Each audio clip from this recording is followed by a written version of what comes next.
and welcome to a brand new episode of the Woolly Thistle Shopcast.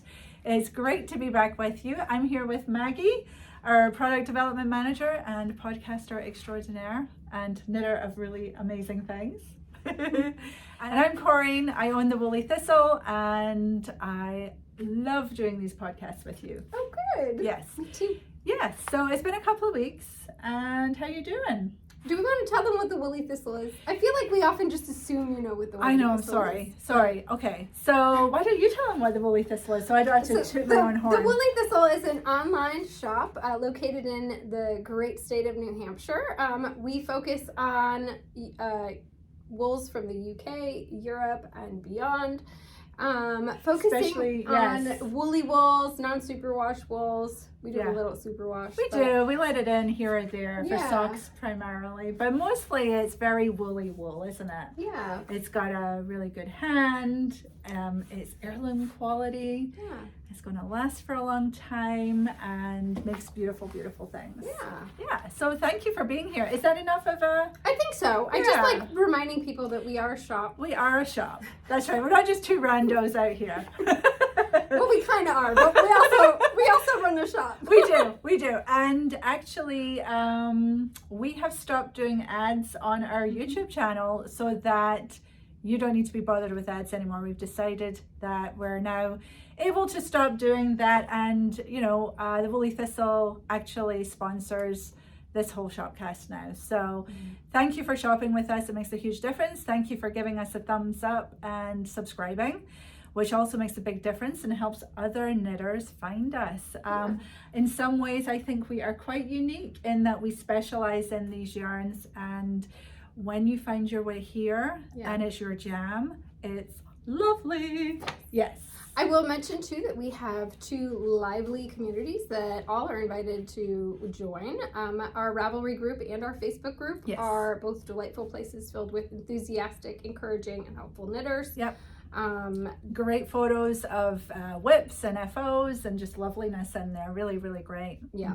So even if you don't spend a lot of time on Facebook, it is the most positive and happy place on any social media platform. We're so grateful, aren't we, that our community is really, really great, and there's no difficult situations out there, which Facebook has been known to have. But if you're not on Facebook, that's fine. We have Ravelry too, but if you just zoom into the actual Facebook group, you don't need to deal with the rest of Facebook. My whole Facebook feed now is just filled with Woolly Thistle, which is great. So it's fantastic. Yes. And our Ravelry group is quite active and chatty. So if you prefer to hang out on Ravelry, you will be welcome there. You will, and there's actually a thread going, getting ready for the Shawl KAL, which we'll talk about, but it's thriving in there. Everybody's getting ready, so it's all good. All right, Maggie, so how are you? I'm good. I'm good. So we're recording on a Monday. Yes, we do. And this will release to you on Friday. And so we're just coming off the weekend, and it was a lovely weekend. We were down to one child for the weekend, for most of the weekend, which was, so we have 3 children, and they're older now, so it's sort of weird. Our youngest, who is 13, was away at a camp all weekend, and so you just had Sam? So we just had Sam, our son, who's 17. So we took him out to lunch, and he helped Dad move firewood around. Nice. And it was lovely. So I got some knitting done while they were off moving firewood. I didn't have to do that. So it's nice that Irene's off at a camp enjoying herself. Yeah, well, she's home now. But she was gone all weekend. Yeah, we dropped her off. She missed school on Friday, and we dropped her off there. And she had a fabulous time. So it was wonderful. Nice. The weather actually got quite nice and warm over the weekend during the day. That was really nice. Got outside a bit. Sunday was a bit blustery. It was very windy on Sunday. I went for a long walk and I was freezing. But on Saturday though, I went out and started looking around the yard to see, how bad winter has been to it, and there's so many broken branches everywhere. From all the snow, the weight of the snow. So but half my yard is still covered in snow and half of it is starting to melt. And I have some strawberries plants poking up that I planted last year. You're a newbie gardener. I am. Last year I started gardening one raised bed. I did the no dig method, which I'm going to keep doing, but it looks like I've buried a body down there because it's like this long 8-foot mound. So I'm going to do some more down there and plant some more stuff. Nice. And yeah, I really enjoyed it. I've never been much of a gardener before. I've always tried to like keep up with the weeds and stuff, but I've never grown veggies or anything. And I started late last year, so I didn't get a whole lot, but what I got I really enjoyed, and it was fun. Yeah. You should talk to our new marketing manager, Adam. Yeah. He and I got into a long chat about potatoes. Oh, I love potatoes. I want to grow potatoes. And yeah, he's really keen on growing potatoes. So you can really get him going. Just ask about growing potatoes. I will do that. I will do that. Yes, I guess they're pretty easy to grow. I've heard they're very easy to grow. Our yard, we're on a corner lot, and it's just not set up. We don't get a lot of sunlight. It's just not set up well for growing vegetables. But then you got the farmer's market, which is really nice. And they can grow the potatoes. Yeah.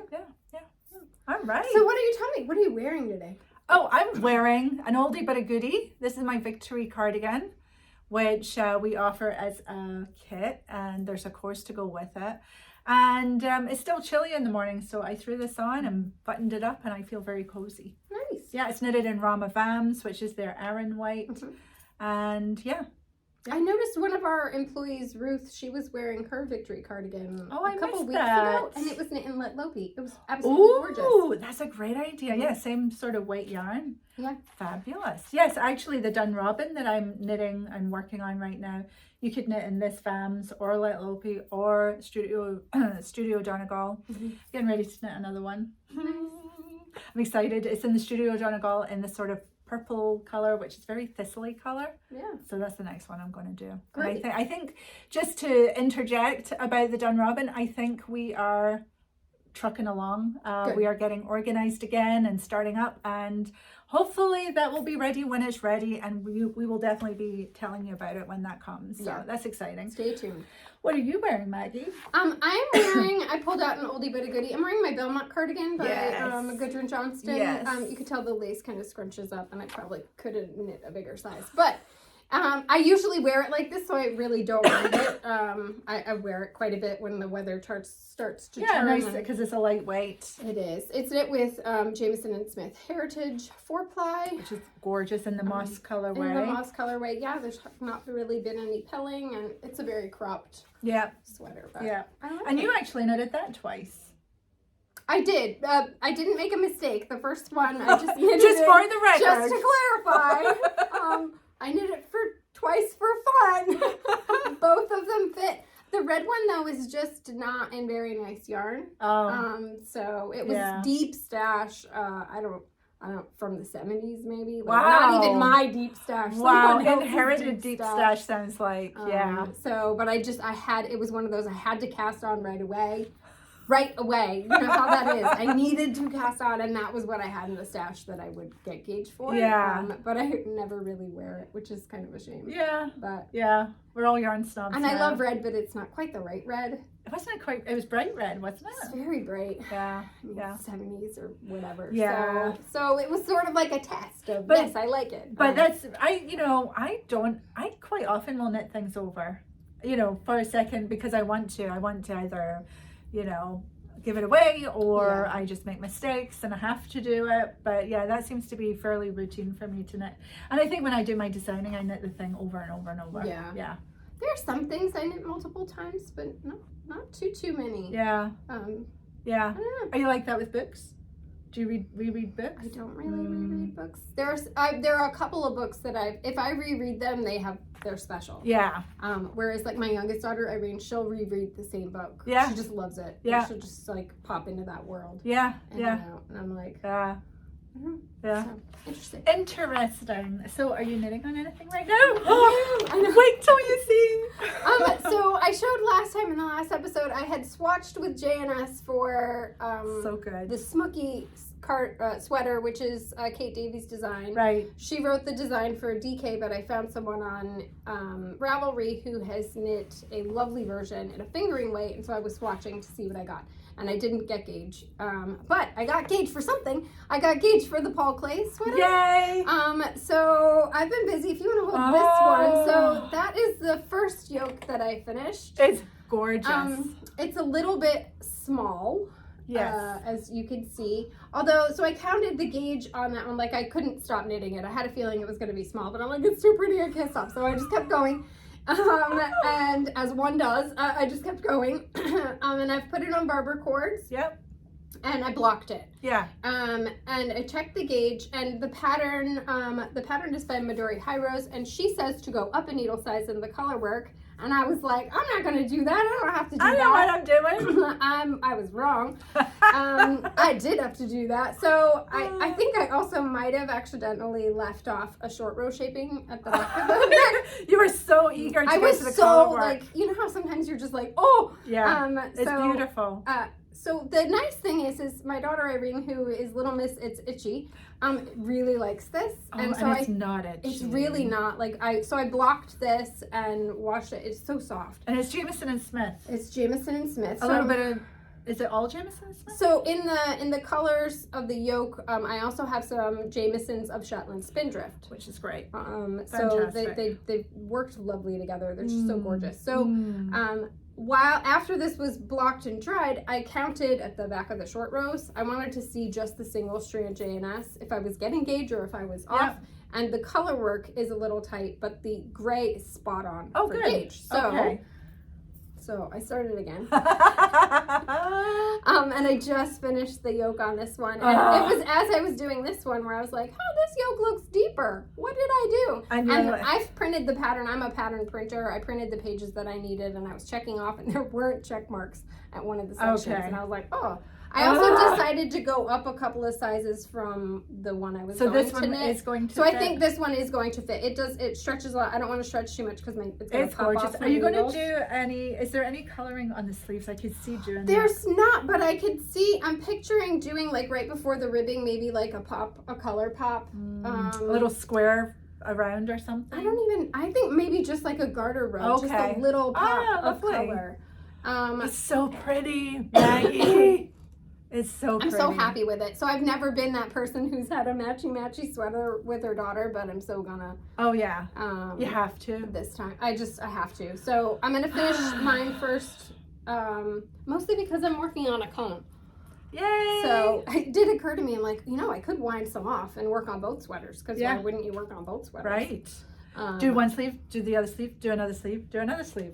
Yeah, so I could do that if I didn't mind. Like, it wouldn't be that many ends to weave in. I could always get to separating the sleeves and then do that one. Yeah, so it's so pretty. It's so darn pretty. I'm so excited.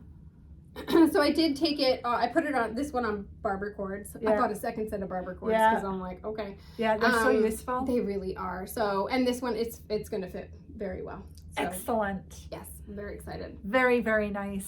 So, and I've also been updating my product page on Ravelry. I've kept all the colors. Project page. Everything's a product page. But yes, project page on Ravelry. Yes. So that I can, if anyone's interested in what colors I've used. Yes, definitely. These colors sing. They totally sing. You did a good job. I just kind of kept laying them out and rearranging them, and I'm so I love happy them with all. this. I love them it's all. such an addictive knit. It's fun too to see like how it kind of like puckers until you block it. And I've been stretching it. It'll be fine. Block so beautifully. I just couldn't stop or slow down long enough to block it. Gorgeous. Yes, it's so nice. Gorgeous. I am knitting also. Oh well, I'll be casting on another Dunrobin, so that's right around the corner. But then over the weekend, I got inspired and I did a ton of math. And I have a huge swatch. Never have I ever said that. I know. For the weekend, I did a ton of math, but I have this big swatch, colorwork swatch that I've had waiting in the wings, just waiting for it to start to formulate. And I designed the pattern in the colorwork swatch, and it came this weekend when I'm going to do. And so I cast on, and then I knitted quite a few rows, and then I put it on barber cords, and I measured it. And it's where I need it to be. Yay! And it's in Jamieson and Smith 2-ply. And I'm also using cones. I've got 2 cones going. So I love it. I've got one on each side of me. Yeah. And I just pull, and it's just very organized when you knit from a cone. It's not all over the place, bouncing around. Yeah. Yeah. Like my project bag, there's little balls all bouncing around. Yeah. Yeah. So it's going to be a while, I think, and I don't know when it'll be ready, but it's up in here. I can see it. I've got it down on paper. I can see it, and I'm kind of excited. And I just want to knit on that. And of course, I'm planning a shawl. Great. So I'm in that sort of very excited planning phase right now and sort of getting things started, which is good. Great. So if you're new here, we have our next KAL coming up is our shawl along, which starts on April 21st. Yay. And will run for, I believe, 6 weeks. Yes, it's 6 weeks. Do you know what we haven't done yet?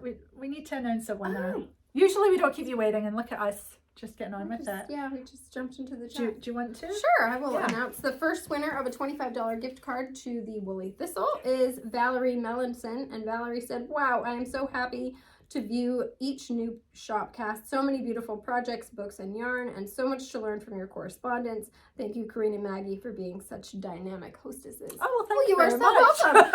Thank you for watching.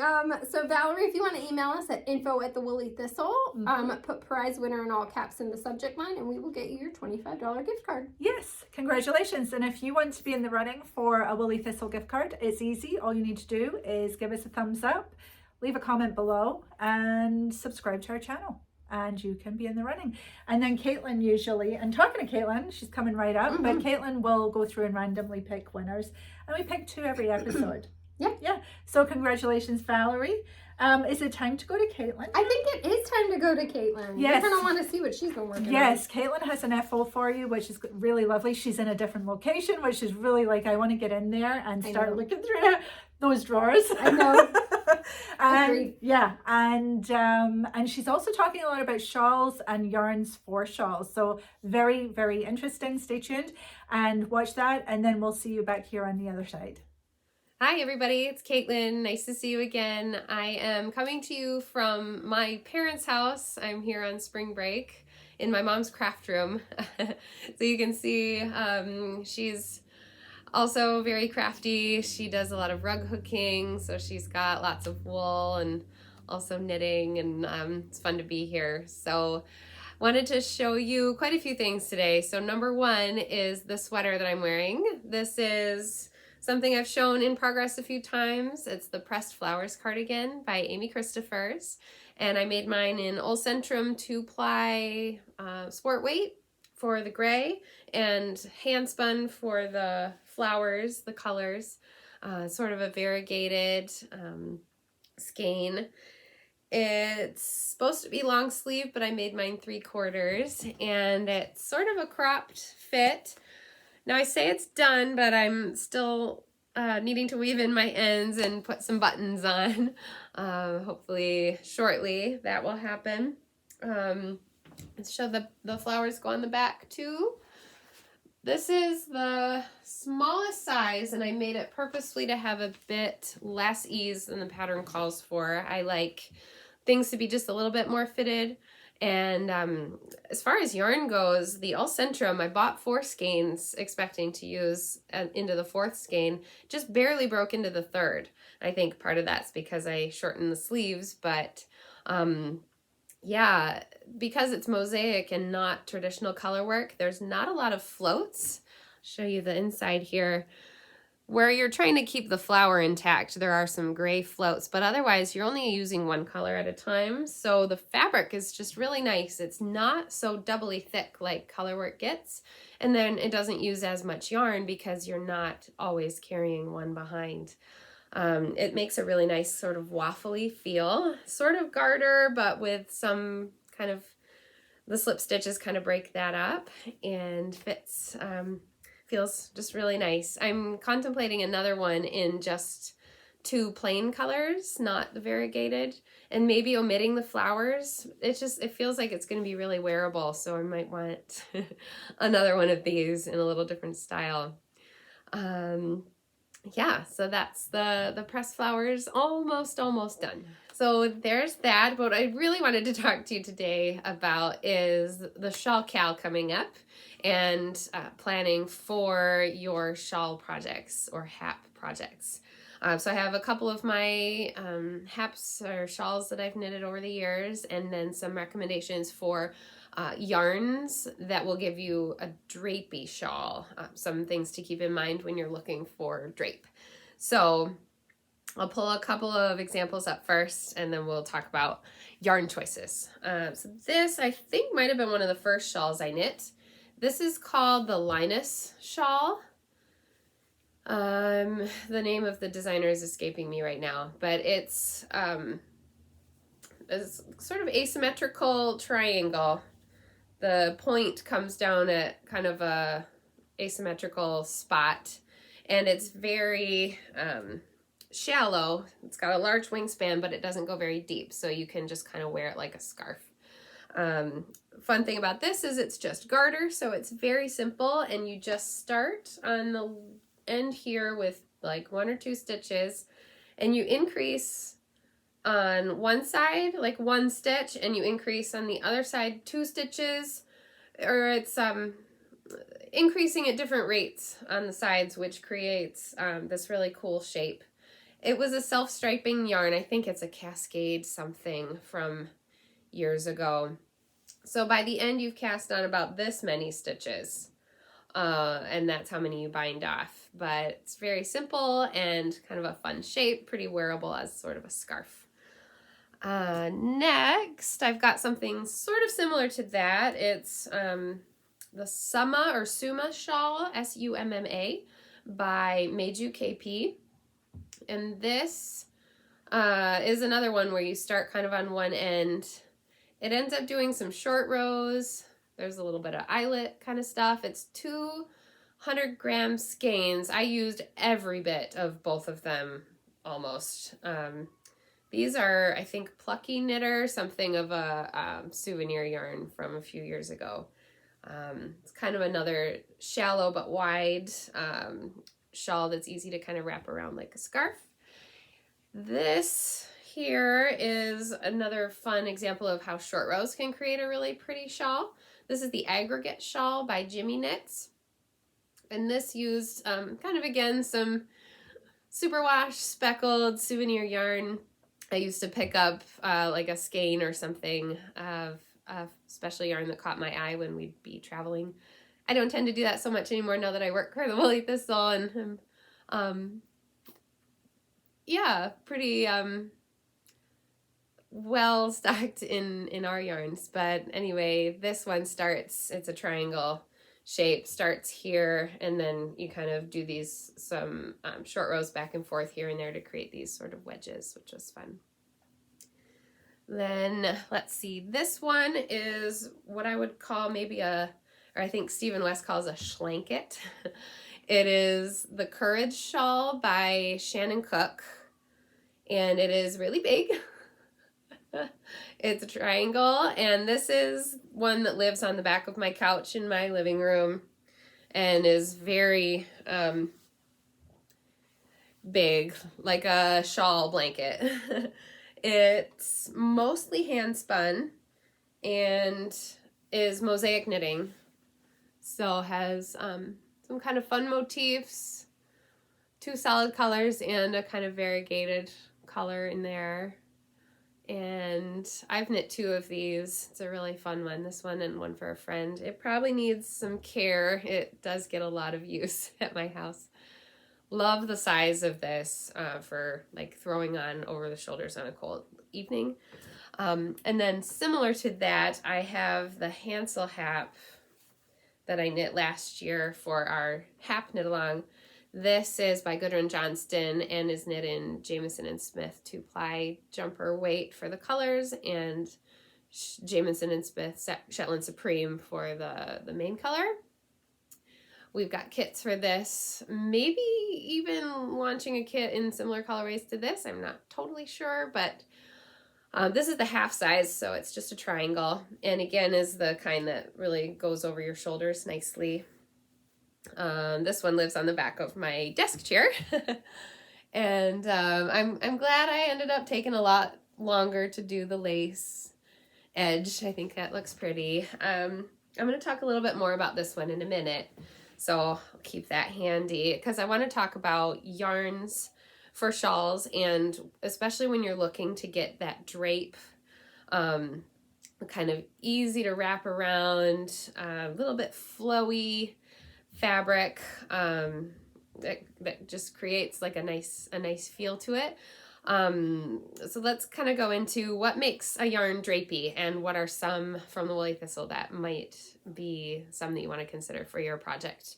So drape has to do with the relationship between the stitches, how they kind of sit next to each other, and how the fibers of the yarn itself kind of rub next to each other and kind of interact. So in general, you'll find that drapier yarns are going to be smooth and denser and less fluffy and fuzzy fibers to begin with, and then the preparation of the yarn is going to be the type of prep that smooths the yarn out. So, and I'm just talking in general because a lot of yarns can really vary depending on all of these different factors. So when you're looking at fibers, I'd say the drapiest fibers you can kind of keep in mind tend to be the cellulose fibers like cotton and hemp or linen, and also non-wool fibers like alpaca and silk and mohair, camel, some of those fibers that don't have as much memory in them and are kind of just like a smoother texture to the individual fibers themselves. Wool can vary because there are so many breeds. The finer, crimpier, kind of like really zigzaggy yarns, those ones are going to be the fluffy and fuzzy, more elastic, less drapey. Long wools that are more like curly, maybe a little bit thicker fibers, coarser fibers, those will tend to lend more drape to a yarn. Then when you're preparing the yarn, or when the mill has prepared the yarn, woolen prep, which is kind of fibers jumbled every which way, left with lots of their own kind of bounce and air, those will be elastic, which is sort of like the opposite of drapey. And then the fibers that have been combed really smoothly all in a line and then spun that way to kind of maintain the smoothness and the organization, that's worsted style spinning, those will tend to have more drape. When I think of an example of a woolly yarn, one that's going to create kind of the opposite of drape, I think of our frangipani yarn. It's maybe not one that you're as familiar with. It comes on a big cone and it's mainly used for Guernsey or Gansey style cabled fisherman's sweaters. It's meant to be tough. It's tightly spun, lots of plies, and it is basically waterproof, knit up to a dense fabric. That is going to be about the opposite of drape. It's going to hold its structure and be pretty dense. On the opposite end of things, when I think of a drapey yarn, I brought from my stash what is my drapiest yarn. You can tell just from holding it that this yarn is going to drape. This is some handspun. It is 100% Surrey alpaca. There's two kinds of alpacas, the fuzzy ones and then the ones that look like they're always wet. They're just like, the fiber just hangs down in almost like these dreads. This is that Surrey alpaca. And I spun this pretty loosely and as a 2-ply. Looser spinning and less plies are also kind of good indicators of drape. The more plies you have and the tighter something is plied, the more the yarn is going to kind of be elastic and kind of, hold its structure, its bounce, and not be as drapey. So can't think of anything that's drapier than this. You can, like sometimes hold a skein out sideways and it'll kind of hold its shape. But this one, already has a lot of drape just in the skein. So, also talking about drape, beyond just the yarn choice is what type of fabric you're knitting this into. In general, looser gauge is going to give you more drape. Something knit at a tighter gauge is going to kind of make that fabric denser and hold its shape better. So if you stick with close to what the recommended yarn gauge is, you're going to get something right in the middle. It's not going to be too drapey. It's not going to be too stiff. And that's kind of how they come up with these numbers, I believe, is just kind of what the yarn does best, I guess, to make the most like cohesive fabric.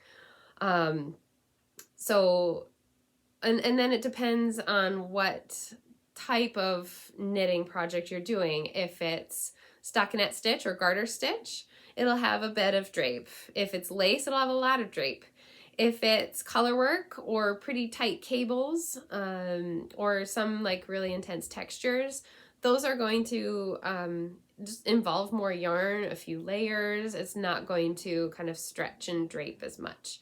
So in thinking of a good example, this Hansel hat I'm still holding here is an example of not what we would consider a drapey yarn. Jamieson and Smith 2-ply jumper weight is sort of a crimpy wool, Shetland wool, and it's woolen spun, so it's kind of springy and meant to be elastic, but it's loosely spun and plied, 2-ply, so that's more on the drapey side. And then this, I think, is knit on size 8 needles, which is much bigger of a needle than you would usually use with fingering weight yarn. So it creates a nice kind of stretchy but drapey fabric. It's just really lovely because a lot of times we're not going for the most drapey thing you can think of. If I knit this into like a really loose lace thing, it might be this fabric that I couldn't even really do anything with. But yeah, what I really love about most of the yarns that we carry at the Woolly Thistle is that they're not on one extreme end or the other. They are engineered, it seems, to do like the best of both. They're elastic, so it's nice feeling on our hands and sort of bouncy and maintains a lot of the wool characteristics that we love. But also they can have nice drape or sheen or shine. One of the companies I can think of that seems to have done this really well is John Arbin, and they also mill Marie Wallen's British breeds. They've intentionally chosen such a combination of sheep breeds to give you kind of the best of both worlds. Another yarn that I'm sort of intrigued to try is Rauma To Me. This is a new one that we've brought in recently. It's Rauma. We think of those as sort of the crimpy, woolen, lofty, bouncy yarns, but they've introduced some alpaca to create a bit of that shine and some halo and softness, and then also some more drape. So I haven't had that yarn on my needles yet, but I'm curious to give that one a try. And then we've got yarns like Lopi, which is just kind of a bit tricky to figure out. It's a mix of fibers, both the fine stuff and the coarser stuff from the Icelandic sheep. And then it's essentially 1-ply. The floaty Lopi's not even spun. So it's pretty lofty. But yeah, also so loosely spun that it could have some drape. And so what you find with Lopi is that it has such a huge range of what it can be knit up to as far as gauge goes. You can knit it on a really tight needle and get super dense, waterproof, warm fabric, or you can knit it on really big needles and get something like the Felix sweaters, which are just really wearable and hang nicely. Corinne's vanilla sweater also comes to mind. I can just go on and on. That's Rauma fennel garn, but pushed up to a higher gauge so that it drapes nicely. Add in, for the vanilla fluff, some silk mohair, and then you're going to get even more drape factors with that yarn, and it pushes the gauge up even higher. Anyway, there are so many things to consider, but I hope at least the first few things I said there about what in general makes a drapey yarn kind of gives you a starting off point for choosing yarns virtually, which can be tricky when you don't actually have them in your hands. And of course, let us know if there's anything else we can answer for you while you're shopping our yarns. And I look forward to seeing you all in our groups chatting about your projects for the Shawl Knit Along, and we'll see you next time. Thanks so much. Thank you, Caitlin. That was really interesting and helpful information that you were sharing, and I love your pressed cardigan, pressed flowers cardigan. It's amazing. It's gorgeous. It's gorgeous, and even the way you she ran out of yarn, and so it's just lovely the way you did it. Did she run out of yarn? I thought because she said she had a whole nother skein. Well, she made little mini skeins of different colors. She ran out of the original color shifting one. Yeah. So, you know, we knitters, we figure it out and make it work. So it's gorgeous. It's lovely. And she's at her mum's, and we've met her mum. They were over here last New Hampshire Sheep and Wool. Yeah, about a year ago. Yeah. So hi, Caitlin's mum. Okay, so what are we going to talk about now? Oh, we have huge news, don't we? We do. We do. Do you want to tell them? No, I think you should tell them. Okay, this never really ever happens at the Woolly Thistle. I can't say never ever because here we are, but rarely does it happen that the Woolly Thistle does a store-wide sale. And we're doing it starting today, right now. Pause us, come back later, tell us what you got. Everything, a lot of stuff is going to be on sale. Yeah, there are a couple of exceptions, but most everything. You're going to find a deal. Yeah, up to 30% off some items, which is crazy. Yes. So yes, we're having a bit of a spring clean. We just moved in here. We're settled in now, and we have found some items that we want to give you a discount on, and also there's discounts on pretty much all the good stuff. Yeah. Well, it's all good stuff. It is all good stuff. We're spoiled for choice. But yeah, we wanted to share the wealth with you. So get in there. It's going until when, Maggie? When are we? It's through the weekend only. Yeah. So don't delay. Right. Yes. So we hope you enjoyed that. This is sort of just a little fun thing that we wanted to do. So yes, we hope you enjoyed that. And it really is a treat. So yeah, treat yourself. All right, what else do we have, Maggie? The Kal. Yeah, so the Shawl Kal. The sign up is open now on the website. You can go and sign up. It is free to join. There'll be a link below. Yep. It's free to join, and all are welcome. You can knit any shawl pattern of your choosing. There are some kits and yarn sets in the shop to help you decide. Not just some. We have been curating a list of beautiful shawls and haps as well, so you can go to the shop and click on those collections. There's also a bundle inside Ravelry, right? Yes, so I was having a good look at that myself, and there's lots of suggestions in there that that you could knit from, and you can knit from stash. You don't have to purchase anything to join us, but whatever yarn you're using, are we saying it all has to be, or? I think we said our rule is usually that 80% has to come from the Woolly Thistle purchased over any point in time. Yes, so you know, go stash diving and use up some of that yarn and knit a shawl with us or a hat. Do you know what you're knitting yet? Because when does it start? April 21st. So we got some time. It starts April 21st. So I may have made a purchase last Friday. Oh dear. So we have some new Hansel hap yarn sets in the shop. Oh yeah. And I couldn't resist. They're gorgeous.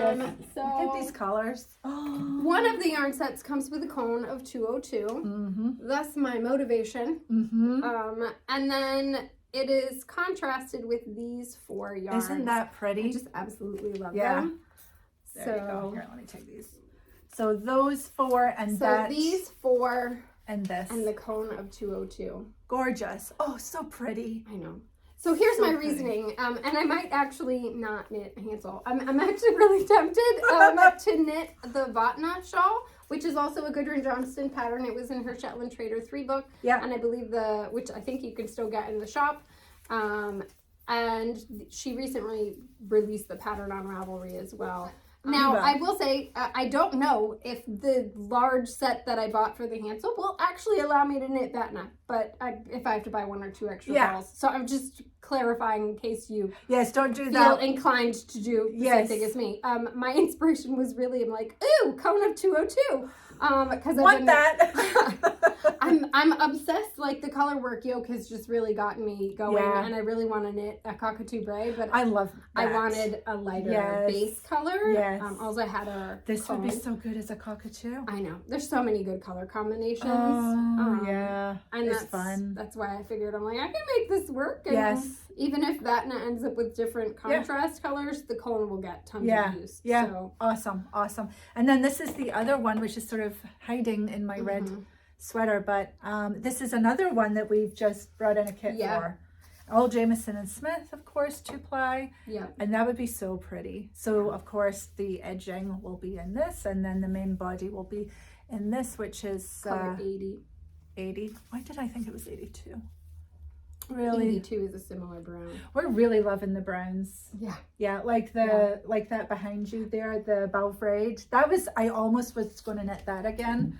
But I've decided I'm knitting a Gudrun Johnston pattern too. Oh, nice. And it's called Hallie Garth. We'll put a picture of it here. It's an oldie but a goodie.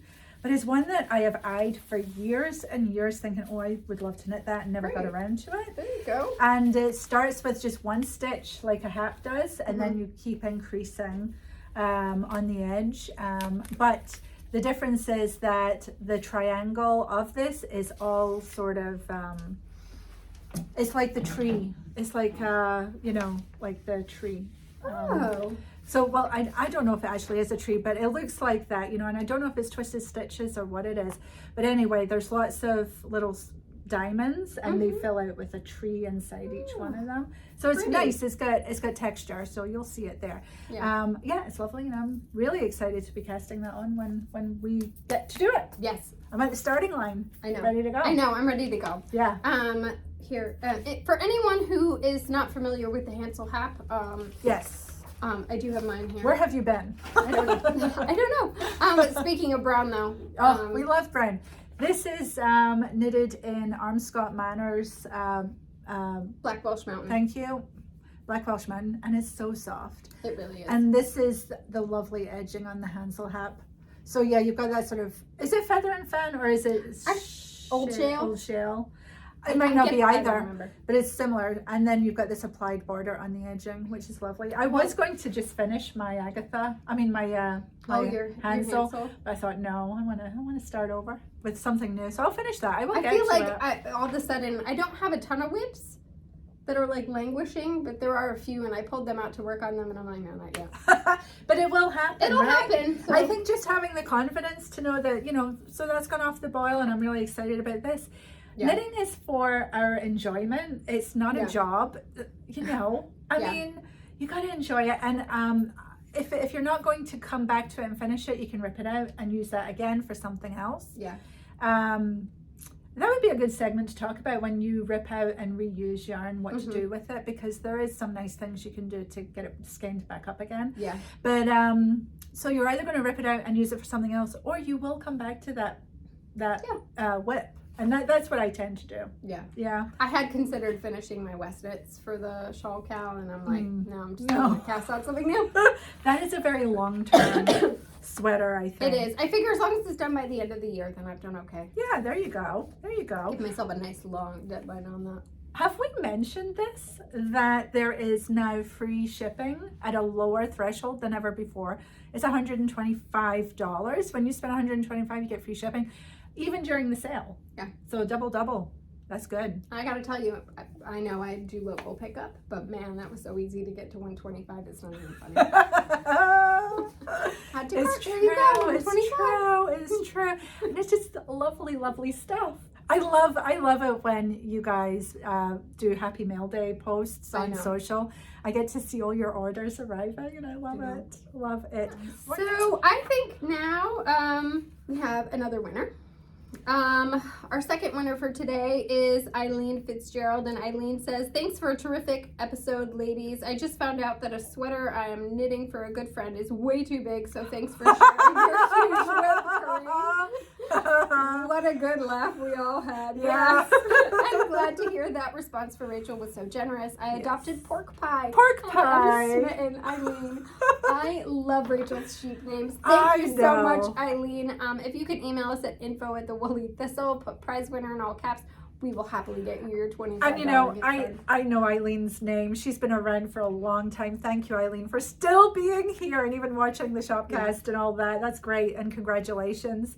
And yes, again, if you want to be in the running for Woolly Thistle gift card, just leave a comment below. give us a thumbs up and subscribe to our channel, and that's all you need to do. Yeah.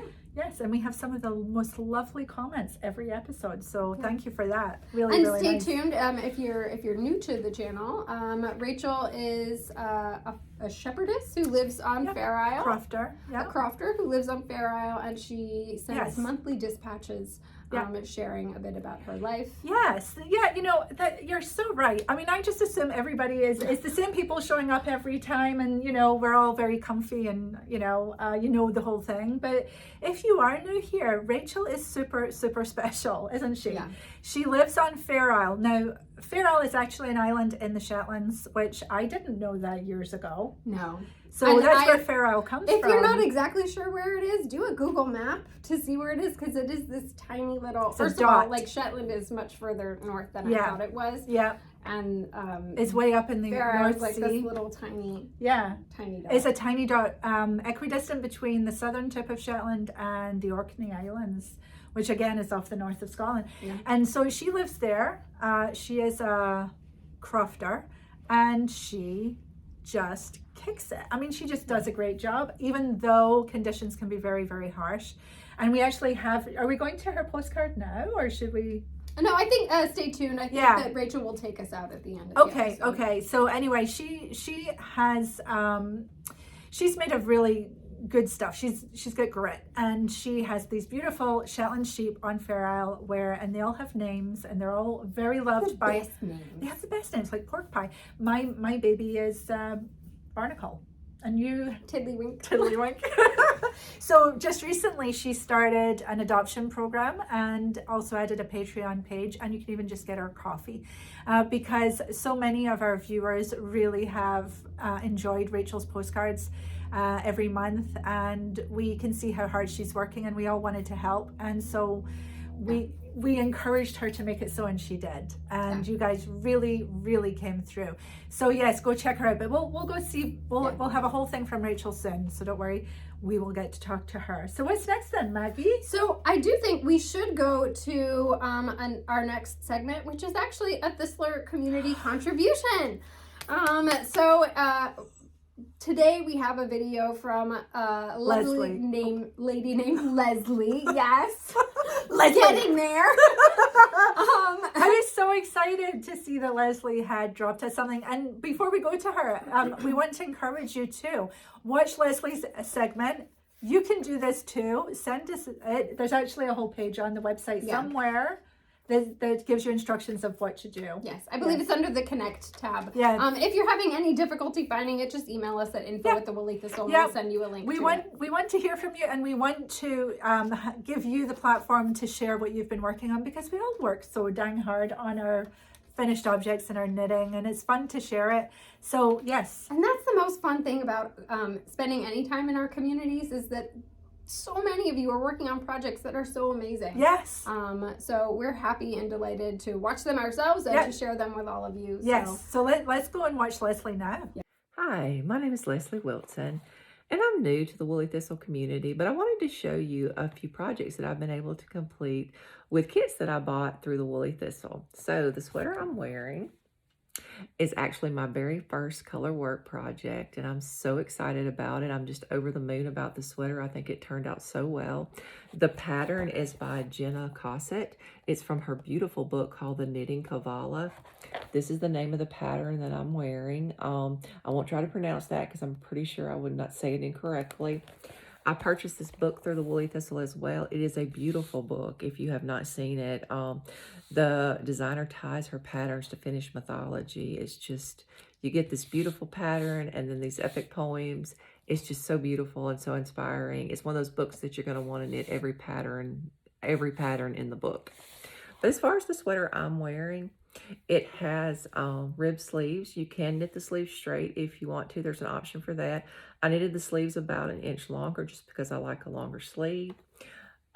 The pattern also has an option for body increases. I did not do those. I knitted it straight once I got finished with the color work. I think it has plenty of room. I love it. I love the way it turned out. I just love the design. I love the colors. I just think it's just such a beautiful sweater. I can't wait to knit another project out of this book. It's just amazing.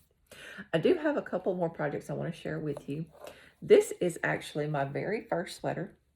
This is a Victory cardigan. This is, of course, one of Corinne's designs. When I purchased this kit, I also purchased the course, which I strongly recommend if you are a beginner knitter like me, or you just have never really read a sweater pattern.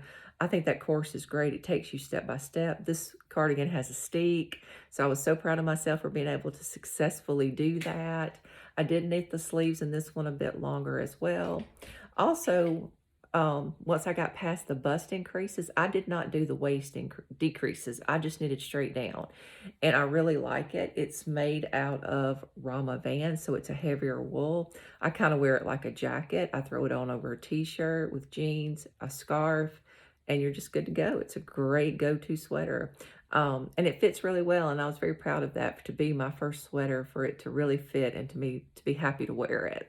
Because if you're going to make a garment, you want it to fit, right? That's the most important thing. I also did one of Corinne's vanilla fluffs.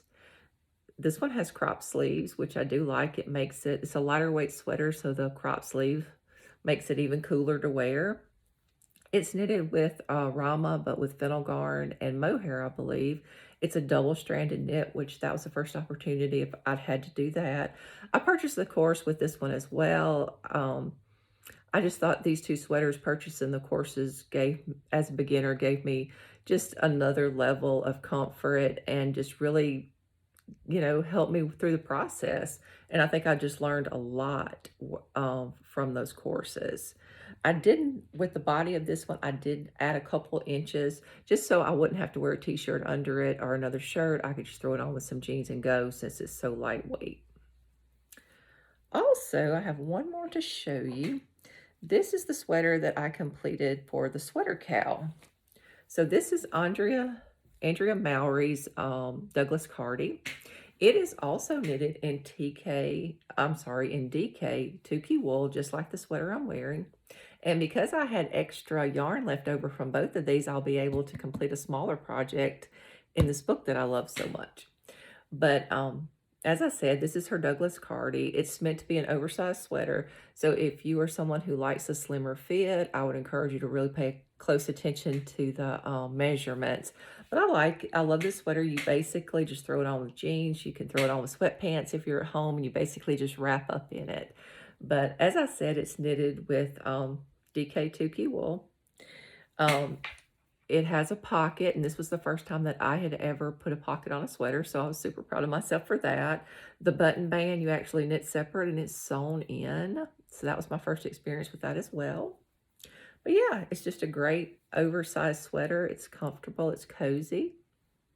So those are just a few of my projects that I've completed this year with kits that I purchased through the Woolly Thistle. Thank you for allowing me to share them with you. Well, thank you, Leslie. That was just wonderful, wasn't it, Maggie? That was absolutely wonderful. I cannot believe she's a newer knitter. No, I know. It's amazing. I was very tickled and touched to see that you had knitted this as well as the vanilla sweater.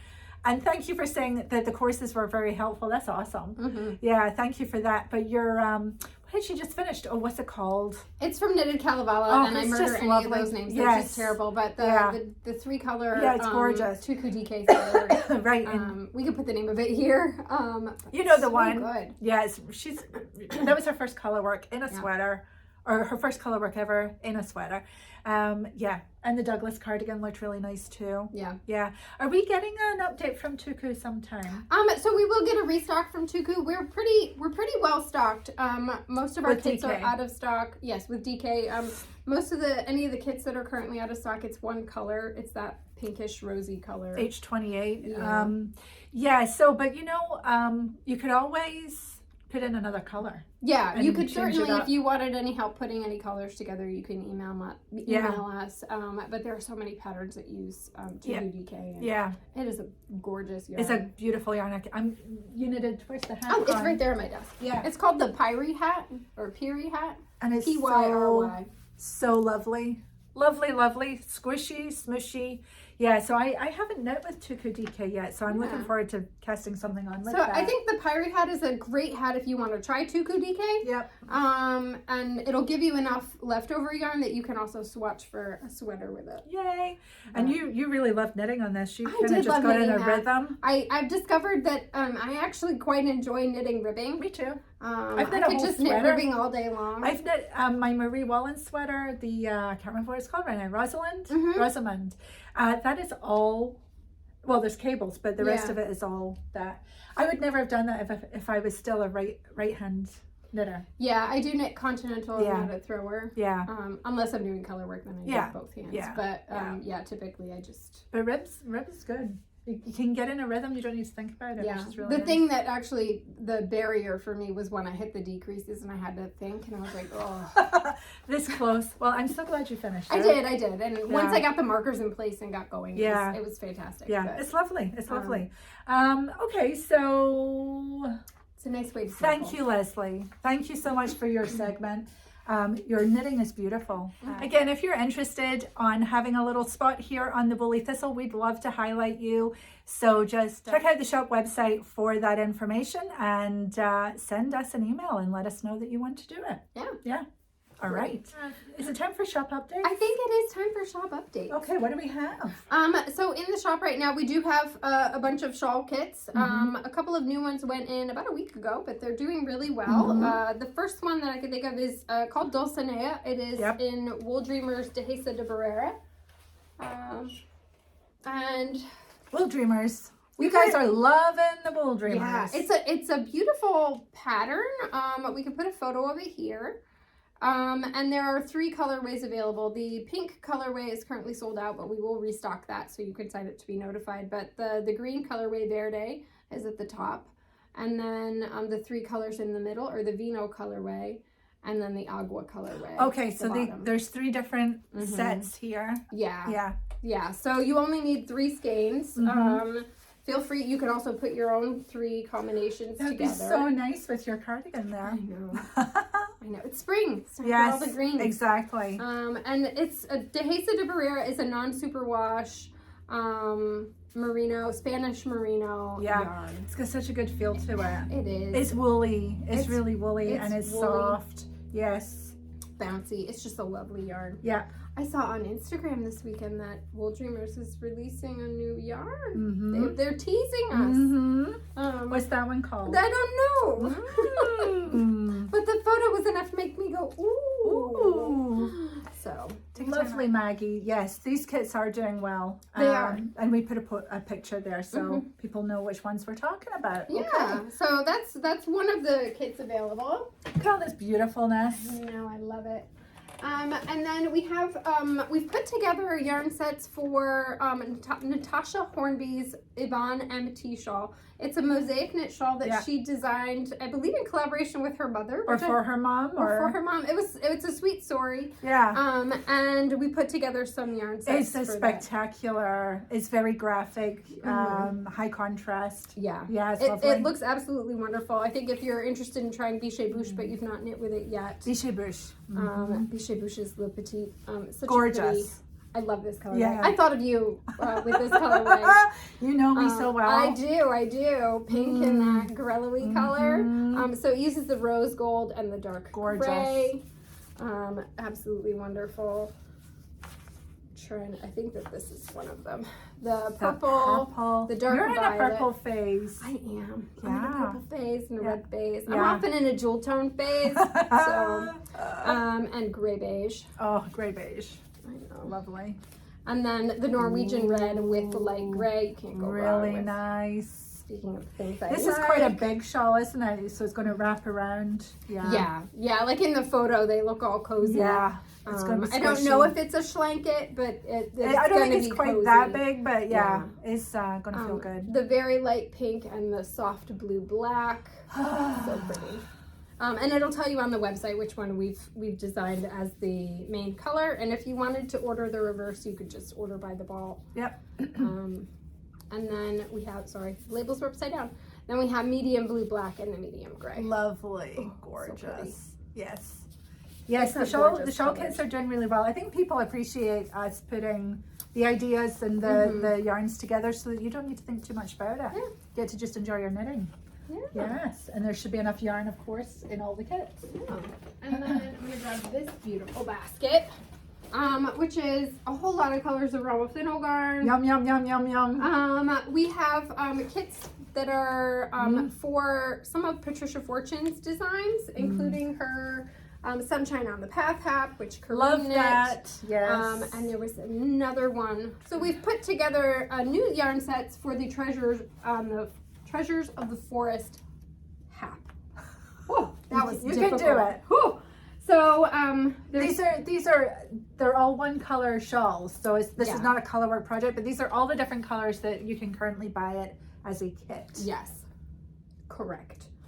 So these are just some that we put together. Yeah. And of course you can go in and just buy the color you want and just buy the right number of yes, and actually these are yarn sets, not kits, because we don't have the pattern. Right, yeah, you get the pattern directly from the designer. On Ravelry if you like, yeah. And then, you know, either come here and get the yarn set or make your own. Mm-hmm. Yeah. Gorgeous. Yep. And I believe we've paired this with a tote and a stitch marker. Oh, They're lovely. so pretty. Mm-hmm. This is so nice. I think that might be the color that Patricia used in her design. 4121 is gorge. Lovely. This one. Which one? That one. This one or this one? That one. This one. Oops. It is color 4087. Actually, I do like this. This was in my tapestry cowl. Mm-hmm. Love that color. Let's put this back on. Yeah. Am I going to go through and show everybody the colors, or I'm not sure. Yeah, we probably don't need to go through all of them, but There's some nice neutrals, browns. We're just in a brown love phase. that brown. Love it. Gorgeous. This color is 464. I like this one too. Oh, yeah. 427. Gorgeous. Lovely. Juicy. Yeah. Arr. So good. Yes. There's no bad colors. No. It's all wonder. I love this color. Mm-hmm. Oh yeah. This is 473. I A think long that's time one of the colors favorite. that was in my Defiant. Actually, this Yeah. one was too. Ooh. So many good colors. Yeah.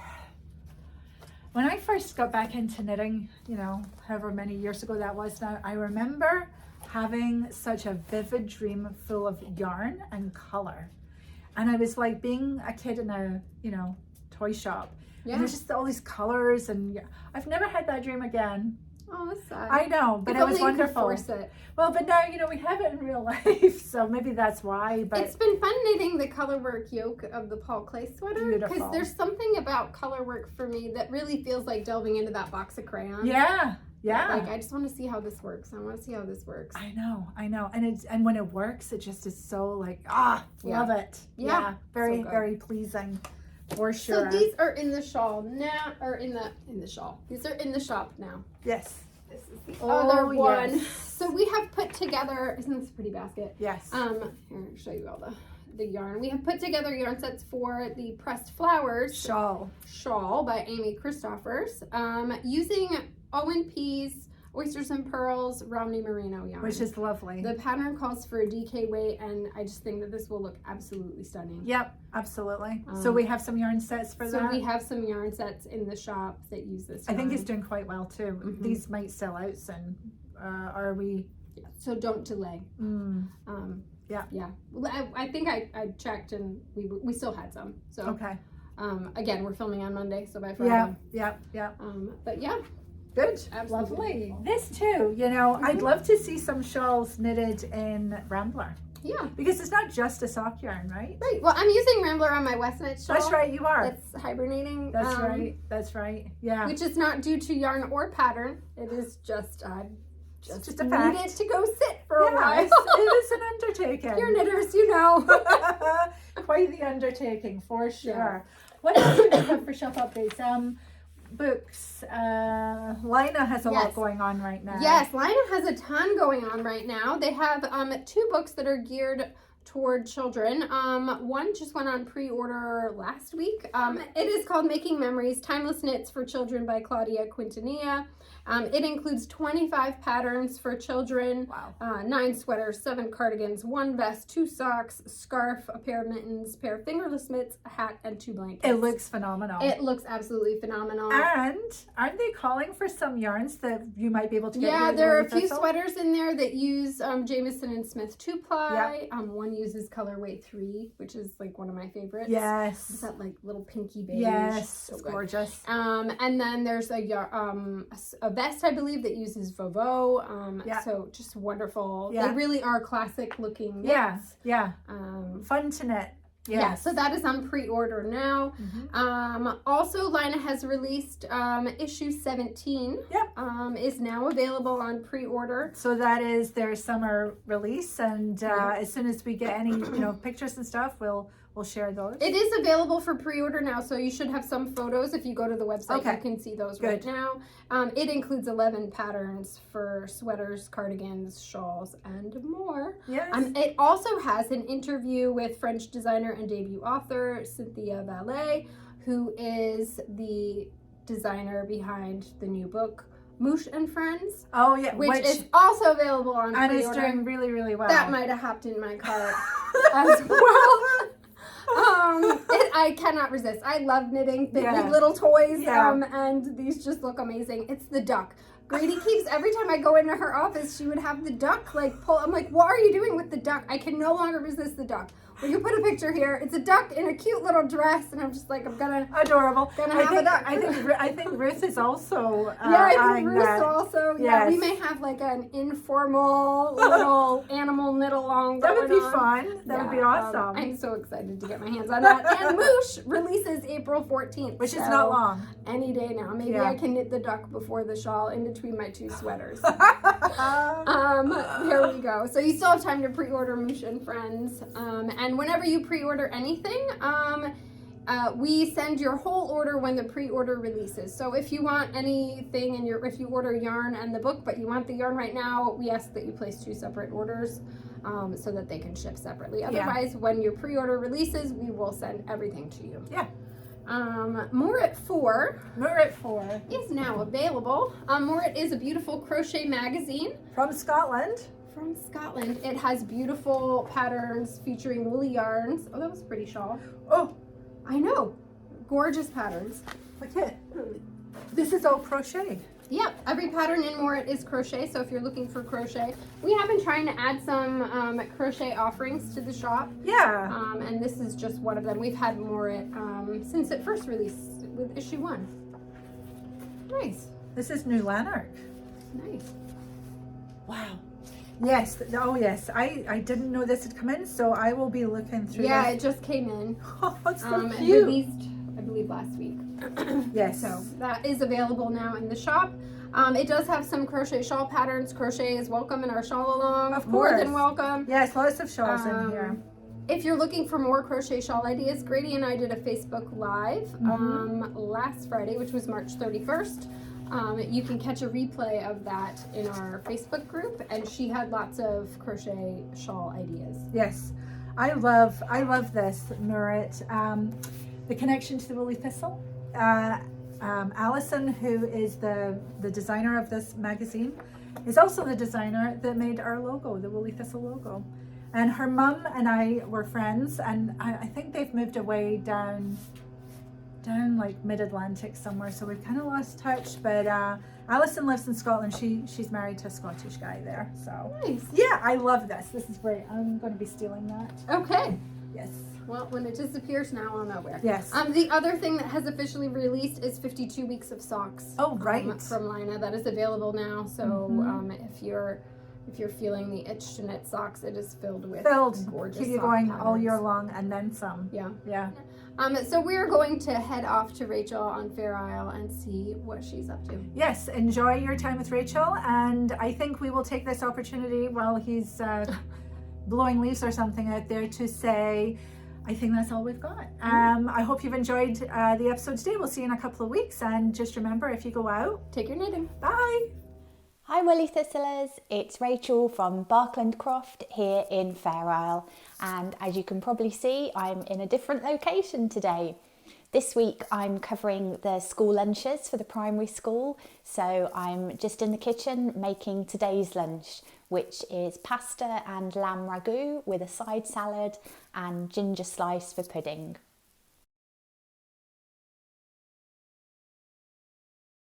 I thought I'd start off by answering a couple of questions that I've received, and the first one was from Mabel, and it was Mabel who very, very kindly visited Selfridges last year and took some photos of my design for the barber competition whilst it was on display, so I'll pop these in here and you can have a look.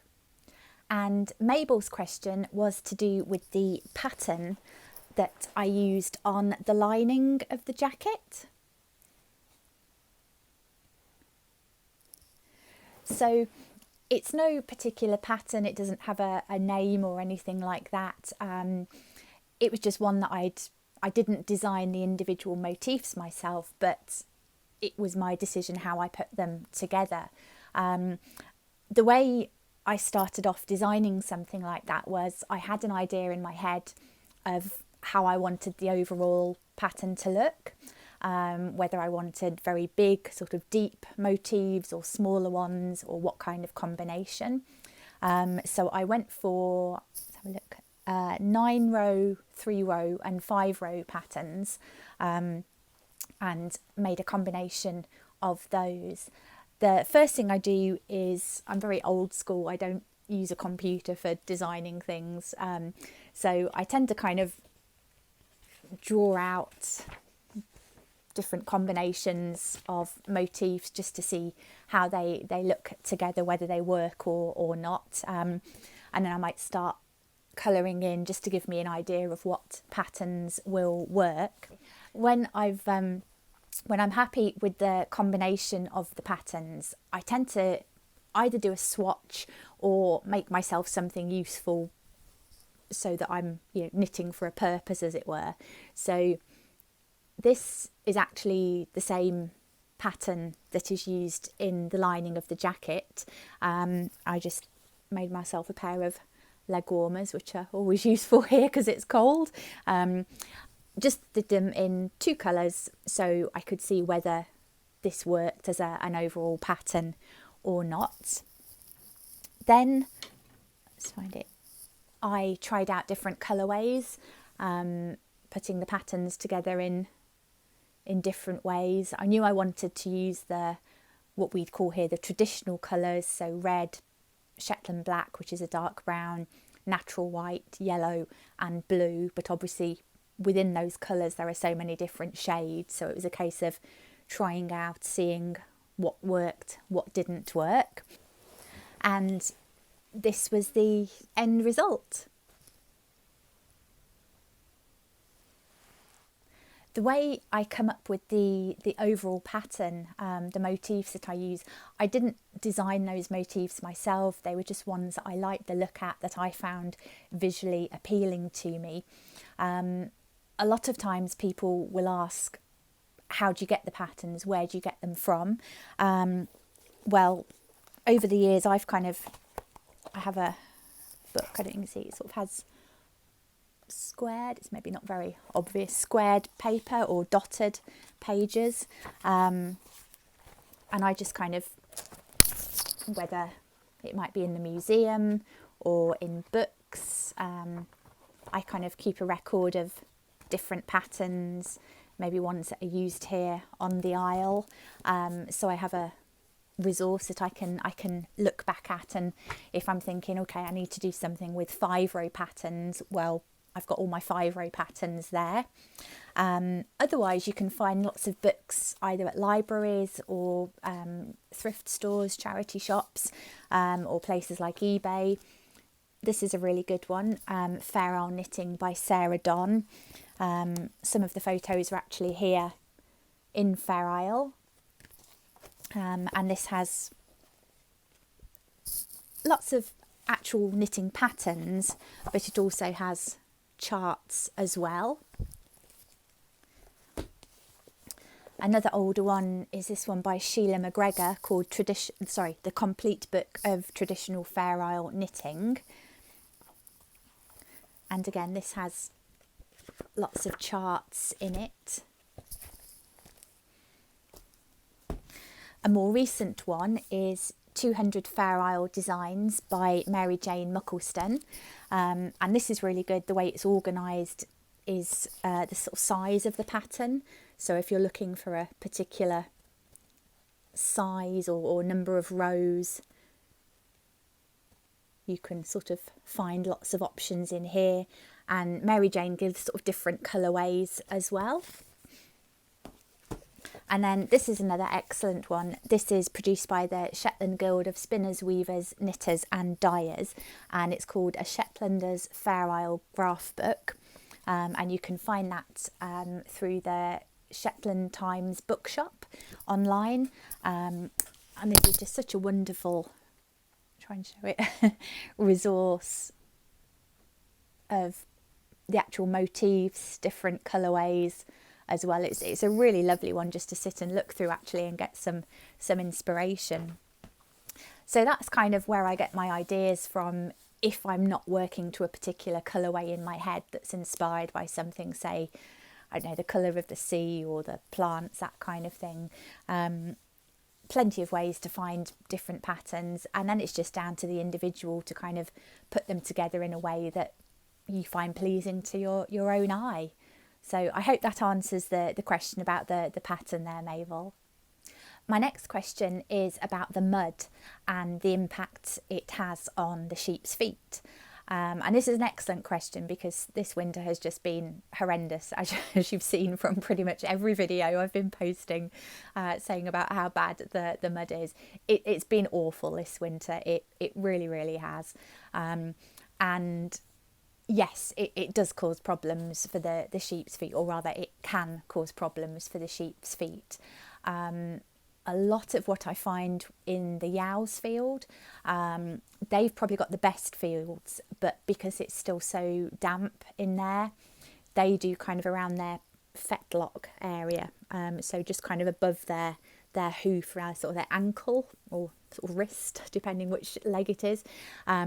They sometimes do lose a lot of their hair on their legs, so they end up with little bald bits around the tops of their hooves, which doesn't really cause any problems as such. The hair does grow back once the weather improves.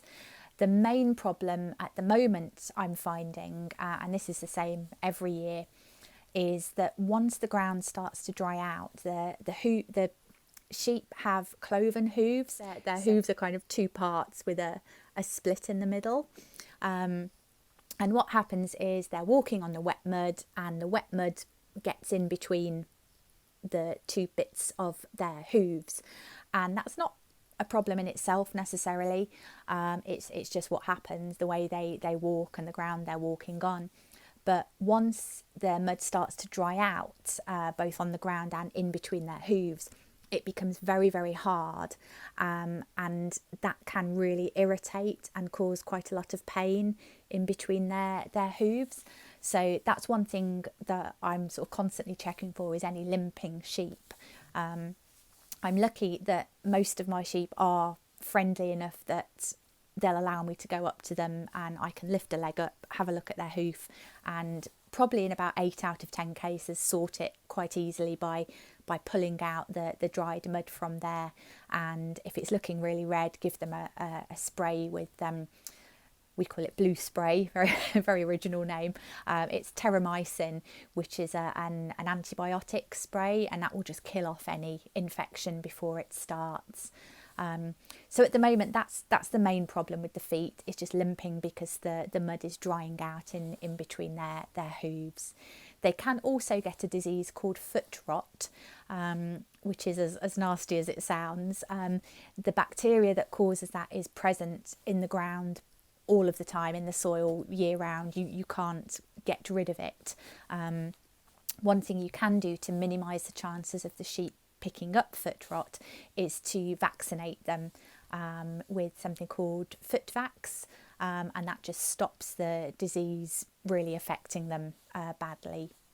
If you do find any that have foot rot, and again it's kind of the bacteria starts sort of eating away at their feet, blue spray and an injection with something like allamycin, which is a antibiotic, and that tends to clear it up really quickly in matter of days, thankfully. Another question I had was, is the sheep business viable? It depends really what you mean by the sheep business. What I'm doing here at Barkland, I'm trying to make it a viable business by diversifying into producing wool from the fleeces of my sheep to bring in added income.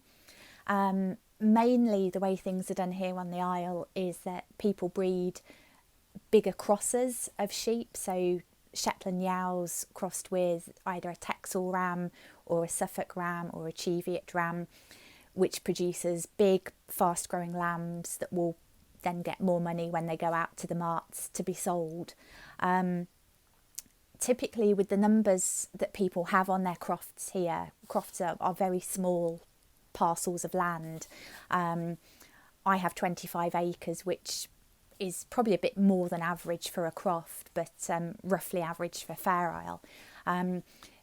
Just the money you make from your sheep, no, that isn't a viable business. I mean, to give you an example, this winter, just getting through the winter, so 6 months, it's cost me more in feed, silage, haylage for the sheep than I earned last year. So it's a very unviable business if you look at it in those terms. I'm blanking now, but I think the number of crofts on the Isle is 18. If I'm wrong, I'll check and I'll put a note there. There is a family on the Isle that has taken on a lot of crofts that were run by people who are now retired. So I think in total they run more than half the number of crofts that there are on the Isle. So for them, working with really large numbers of sheep, that does make it more viable. If you go somewhere, there are a few examples in Shetland, but certainly into Scotland, you're looking at bigger sheep farms where they're running hundreds and hundreds of sheep, and that would be their sole income, and that would be a viable business. But here, you can't rely on earning a living just through the sheep. You have to have other jobs, supplementary income as well. I thought I'd give you a quick update on my Patreon that I've started. You guys really are the best. I know I keep saying thank you in all my videos I do, and it doesn't come come close to explaining how grateful I am to you all for your kind and generous support. It really has kept me and the sheep going this last sort of month or so, and to say I'm overwhelmed by the response is the understatement of the century. We appreciate it more than we can say, the sheep and I. I should just say about the Patreon, if you sign up for the Patreon, which is a monthly subscription and for which you'll get benefits in return, such as extra videos, a postcard from Fair Isle, that kind of thing, you do not have to commit for a certain length of time. You can sign up for 1 month. If you decide, actually it's not quite what I want, you can cancel at any time. If you want to go up to the next tier or come down a tier or two, that's absolutely fine too. You're not locked in for any period of time aside from the month that you've just been charged for. So please don't feel that it's a long-term commitment. As a lot of people find, financial circumstances change so quickly, or can change so quickly, and whereas you might sign up for it and 2 months down the line circumstances change, please, you can cancel at any time. I'd hate for anyone to feel that they were locked into something that they couldn't afford, so please just bear that in mind, that you're really not tied in to a fixed period of time for it. The final thing I'd just like to ask on here, and I hope this is okay to do it in this forum, is I'm really trying to get hold of Zoe Kinney. I've tried emailing you a couple of times, but each time it bounces back to me saying that the email address you provided is invalid. I'm hoping that you might be watching this. If you are, please could you drop me an email or a message, whatever's easiest, and let me know your email address, and then I can get it sent to you. Thank you. We started the month with more snow,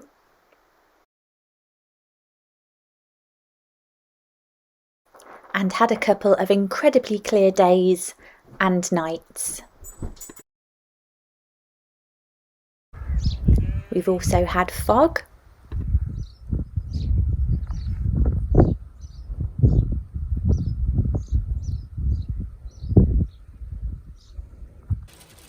some torrential rain,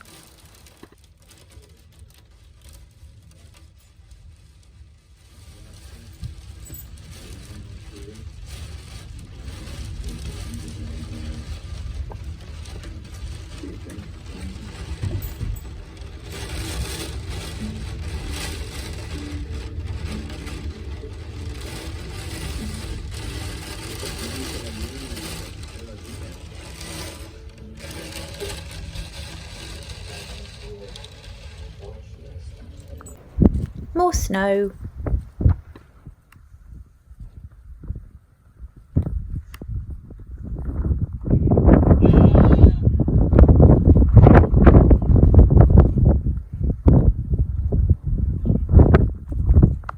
and a day of sunbathing weather for the sheep.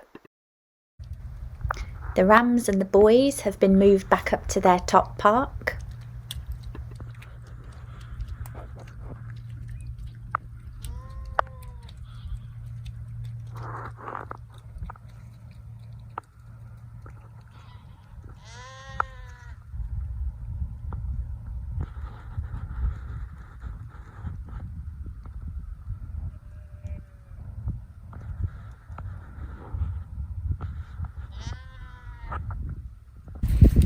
And last year's lambs have been moved across the road into the big field. Empty bucket, Sarah. Curly Whirly volunteered to take care of them, mainly because he knew it meant he gets more biscuits.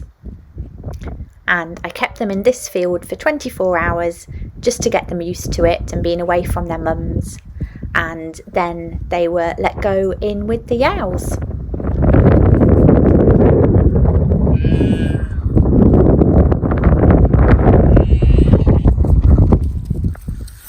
Maggie.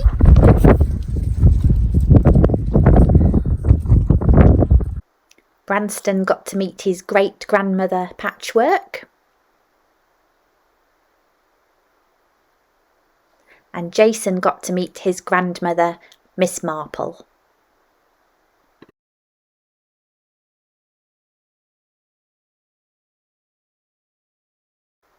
Towards the end of the month, we had an incredible display of the Aurora, or Mirri dancers, but as usual, my phone didn't really do it justice.